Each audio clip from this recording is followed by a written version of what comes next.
2013 ഉമ്മൻചാണ്ടി മന്ത്രിസഭയിൽ അംഗമായിരുന്നു ശ്രീ ഗണേഷ് കുമാർ. അപ്പൊ അദ്ദേഹത്തിനെതിരായി ഒരു ആരോപണം ഉണ്ടായി. അന്ന് പാർട്ടി സെക്രട്ടറി ആയിരുന്നു പിണറായി വിജയൻ. അദ്ദേഹം എന്താ പറഞ്ഞത്? ഗണേഷ് കുമാറിനെ മന്ത്രിസഭയിൽ നിന്ന് ചവിട്ടി പുറത്താക്കണം. ഓർമ്മയുണ്ടല്ലോ? ഉമ്മൻചാണ്ടി ചവിട്ടിയൊന്നും പുറത്താക്കിയില്ല. അദ്ദേഹം അങ്ങനെ ചെയ്യില്ല. അദ്ദേഹം വിളിച്ചു വരുത്തി രാജിക്കത്ത് എഴുതി മേടിച്ചു, ഗണേശനെ കൊണ്ട് രാജിവെപ്പിച്ചു. ഇപ്പോൾ പിണറായി വിജയന്റെ മന്ത്രിസഭയിൽ അംഗമാണ് ഗണേഷ് കുമാർ. അന്നത്തേതിനേക്കാൾ രൂക്ഷമായ ആരോപണം ഉയർന്നു വന്നു. പിണറായി വിജയൻ ഗണേഷ് കുമാറിനെ ചവിട്ടി പുറത്താക്കിയോ?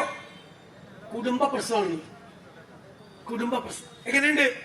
ഇദ്ദേഹത്തെ ഇരട്ട ചങ്കെന്ന് വിളിക്കുന്നോ ഇരട്ട താപ്പൻ എന്ന് വിളിക്കണോ? അതാക്കി പേര്. മനസ്സിലായി? പറഞ്ഞത് അങ്ങനെ തന്നെ മാറ്റി പറയാം. ഞങ്ങളോട് പറഞ്ഞു നമുക്ക് വെൽഫെയർ പാർട്ടി പിന്തുണ തന്നു, നമ്മളെ സ്വീകരിച്ചു. അപ്പൊ പറയാണ് ഇവരുടെ കൂടെ 4 പതിറ്റാണ്ടുണ്ടായിരുന്നു ജമാഅത്ത് ഇസ്ലാമി. അപ്പൊ അവര് മതേതരവാദികളായിരുന്നു. അപ്പൊ എനിക്ക് മറുപടി തന്നു, ജമാഅത്ത് ഇസ്ലാമിയുമായും ഒരു കാലത്തും ഞങ്ങൾ കൂട്ടുകെട്ടുണ്ടാക്കിയിട്ടില്ല എന്ന് മുഖ്യമന്ത്രി പറഞ്ഞു. അപ്പൊ ഞാൻ ജമാഅത്ത് ഇസ്ലാമിയെ സ്വാഗതം ചെയ്തുകൊണ്ട് പാർട്ടി സെക്രട്ടറിയായ പിണറായി വിജയൻ പറഞ്ഞ വീഡിയോ ക്ലിപ്പിംഗ് ഞാൻ പത്രസമ്മേളനത്തിൽ കാണിച്ചു. അപ്പൊ മാറ്റി പറഞ്ഞു.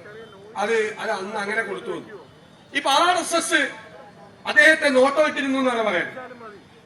RSSന്റെ പിന്തുണയോടുകൂടിയാണ് 1977 ശ്രീ പിണറായി വിജയൻ MLA ആയി ജയിച്ചു വന്നത്. 77 അല്ലേ? ഞങ്ങൾക്ക് RSSുമായി ഒരു കാലത്തും ബന്ധമുണ്ടായില്ല എന്ന് പറയും. എന്റെ കയ്യിൽ വീഡിയോ ക്ലിപ്പിംഗ് ഉണ്ട്. എന്താണ്? ഞങ്ങൾ ചില സമയത്ത് RSSുമായിട്ട് കൂടിയിട്ടുണ്ട്, ചില സമയത്ത് അവരെ എതിർത്തിട്ടുണ്ട് എന്നുള്ള പിണറായി വിജയന്റെ പ്രസ്താവനയുടെ വീഡിയോ ക്ലിപ്പ് എന്റെ കയ്യിലുണ്ട്. സൗകര്യം പോലെ 1989 EMSും ജ്യോതി ബാസുവും LK അദ്വാനിയും വാജ്പേയിയും കൂടി കൈപിടിച്ച് നിൽക്കുന്ന ചിത്രമുണ്ട് നമ്മുടെ കയ്യിൽ. എന്തിനാ? രാജീവ് ഗാന്ധിയെ തോൽപ്പിക്കാൻ, കോൺഗ്രസിനെ തോൽപ്പിക്കാൻ. ഇവരെ RSSുമായിട്ട് കൂടും, എല്ലാവരുമായിട്ട് ഇവര് കൂടും. മനസ്സിലായില്ലേ? ഇവര് ഒരു നിലപാടും ഇല്ലാത്ത ആളുകളാണ്. ഈ പിണറായി വിജയൻ അല്ലാതെ ആരെങ്കിലും രാഹുൽ ഗാന്ധി നയിക്കുന്ന കോൺഗ്രസ് BJPയുടെ B ടീമാന്ന് പറയോ? ആരാ രാഹുൽ ഗാന്ധി? വർഗീയതക്കെതിരായി, ഫാസിസത്തിനെതിരായി വിട്ടുവീഴ്ചയില്ലാത്ത നിലപാട് സ്വീകരിക്കുന്ന രാഷ്ട്രീയ നേതാവ്. പാർലമെന്റിന് പുറത്തും BJP ആക്രമിക്കുന്ന, അധിക്ഷേപിക്കുന്ന വ്യക്തി. 55 മണിക്കൂർ ED ചോദ്യം ചെയ്തല്ലോ, ഇല്ലേ? 55 മണിക്കൂർ. അരെ രാഹുൽ ഗാന്ധിയെ പിണറായി വിജയൻ ഒരു ചോദ്യം ചെയ്തില്ല. മകനൊരു നോട്ടീസ് അയച്ചിട്ട് എവിടെ പോയെന്ന് പോലെ അറിയാൻ പാടില്ല. കാരണം എന്താ? എല്ലാം കോംപ്ലിമെന്റ്സ് ആക്കി, എല്ലാം ആക്കി. പിണറായി വിജയൻ ഒരു ഗുണമുണ്ട്, എന്നൊക്കെ പറഞ്ഞാൽ ഇങ്ങോട്ട് സഹായിച്ചാൽ അങ്ങോട്ട് സഹായിക്കും. അദ്ദേഹത്തിന്റെ കേസ് മുഴുവൻ ഇല്ലാതാക്കി കൊടുത്തു BJP.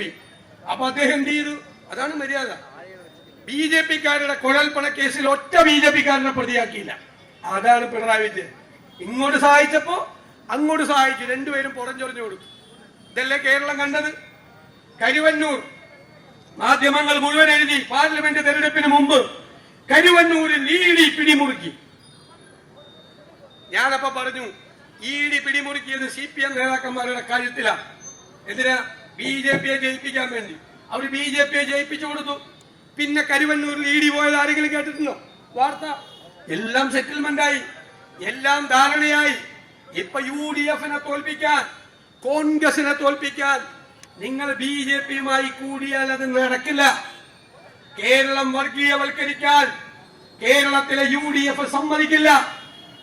വർഗീയവാദത്തിനെതിരായ അതിശക്തമായ നിലപാടാണ് കേരളത്തിലെ UDF എടുത്തിട്ടുള്ളത്.